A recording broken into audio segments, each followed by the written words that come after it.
Hey YouTube, thought I'd do a little bit of update on my garden here. As you can see, she's growing. Probably going to need a little bit of water soon. And hadn't really had nothing to cultivate here lately. I do want to try to get up to the other farm and cultivate some beans. I mean some sunflowers, not beans. Well, I got beans too, but I thought I might try a different set of cultivating on the sunflowers, because my buddy that I'm doing it for, he doesn't want it ridged up. I guess because he's going to hunt over it.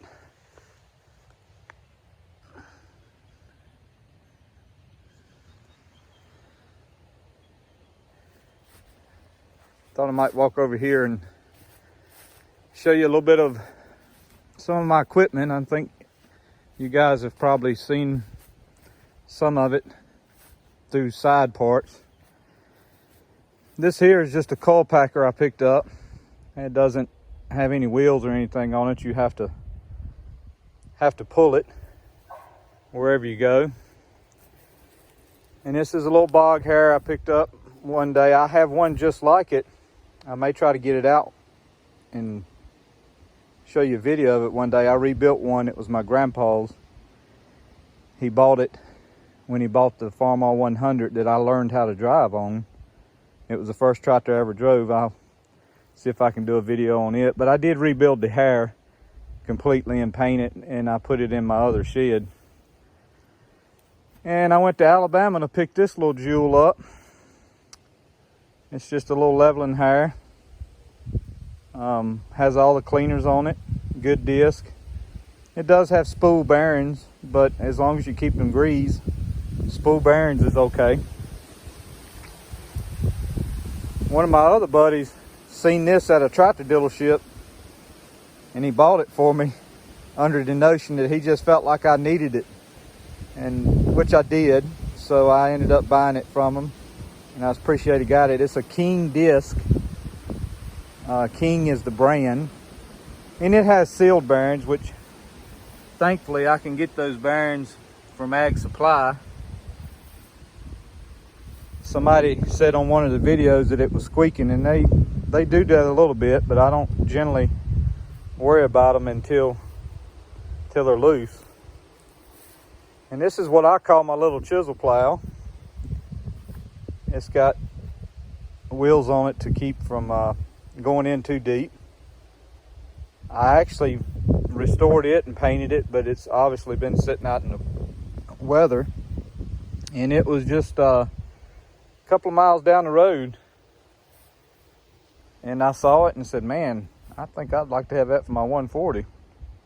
I don't believe I gave but $100 for it. And here's the other. This came with the King disc hare. My buddy bought this also with it, the plow. And I think it's a Chief plow. I don't remember the number, maybe a 214 or something like that. It does trip. I actually tripped it one time in the corn garden. And this is another, it's actually a lay-by plow. It wasn't really designed to do what I do with it, which I use it to dig potatoes with. And it throws them out of the ground. And I restored this a couple of years ago. That's why it's a little brighter paint. I actually have some wheels that go with it that I thought would help keep it in the row when I dig the potatoes up, but I found out that plow is so big it will push potatoes in front of the wheels.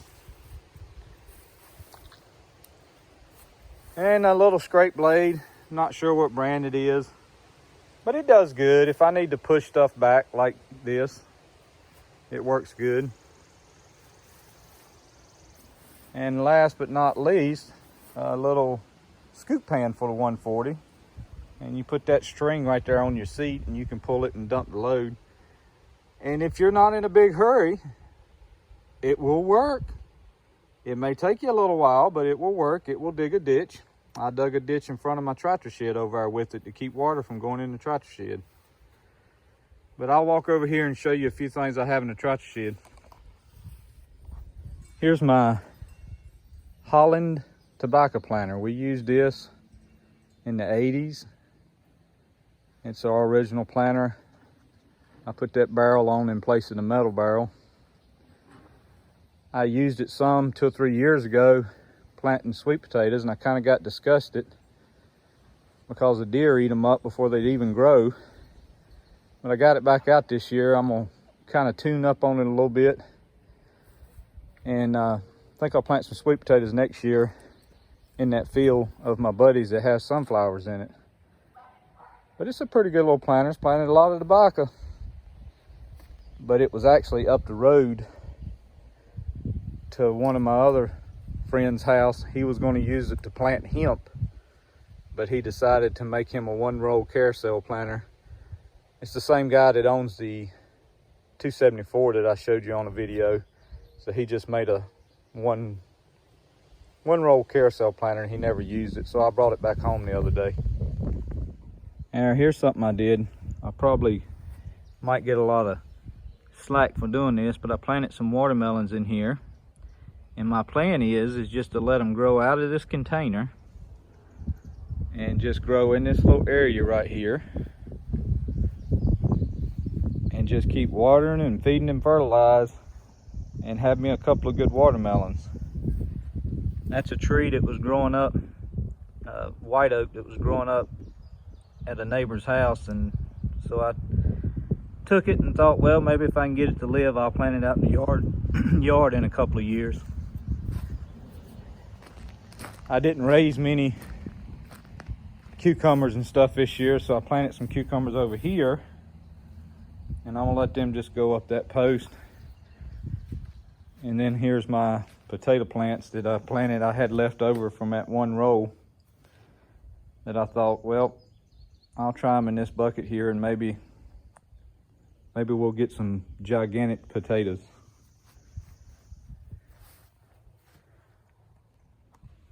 And here we are. I forgot to show this. I got a 184 corn planter or soybean planter or whatever planter, depends on what type plate you got in the hopper. And I have a Farmall subsoiler back there. And there's the wheels that I took off of that potato plow. And I have a few extra feet and some disc, a couple extra fertilized stuff. Somebody was asking me about these the other day, and that's a homemade kit of how you stack those discs in there.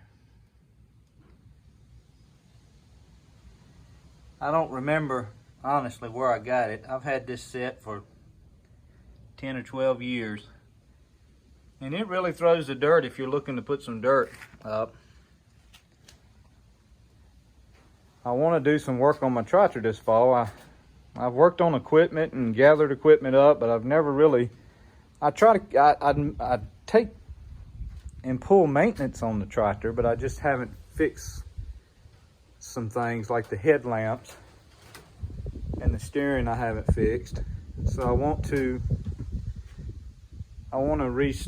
get a wiring harness from Brillman, B-R-I-L-L-A-M, Brillman.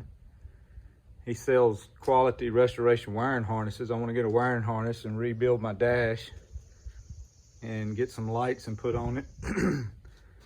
New seat covers, some lights on the back and some marker lights.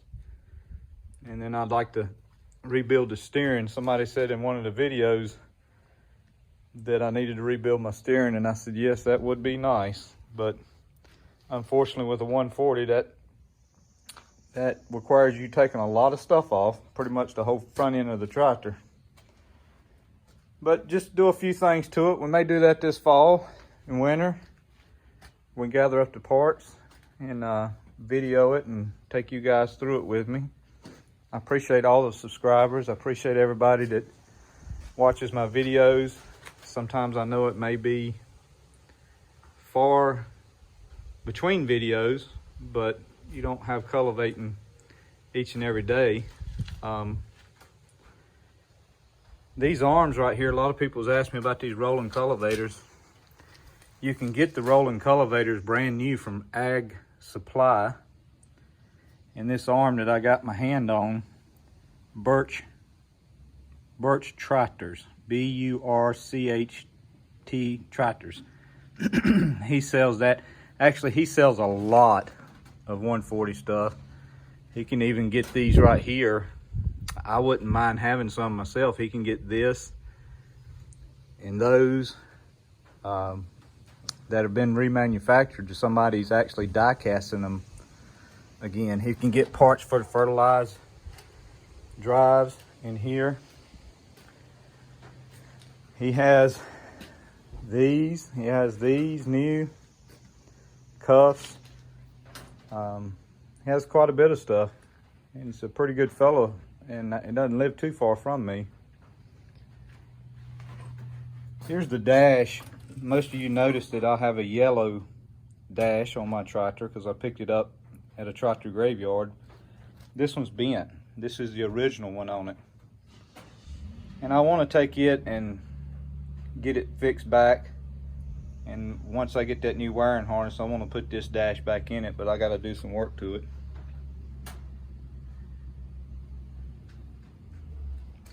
I don't think I'm gonna get a chance to use these rolling cultivators right here on the bottom this year. I will say these are 16-inch tines on that set of rolling cultivators, and the ones on the tractor are probably around 14 inches, probably a little less now because of war. If I was buying some new ones, I probably would not get those 16-inch tines. That is a big cultivator. Matter of fact, if it's angled, I don't think you'll ever pick it up off the ground far enough to clear the ground. So if I was buying some, I would probably get me a set of these right here. But once again, thank you guys for watching. Oh, by the way, Birch Tractor does sell parts for this fast hitch too. Parts that wear out quite a bit. But again, thank y'all for watching, and hopefully I'll make you some more videos pretty soon of cultivating. We'll see you later.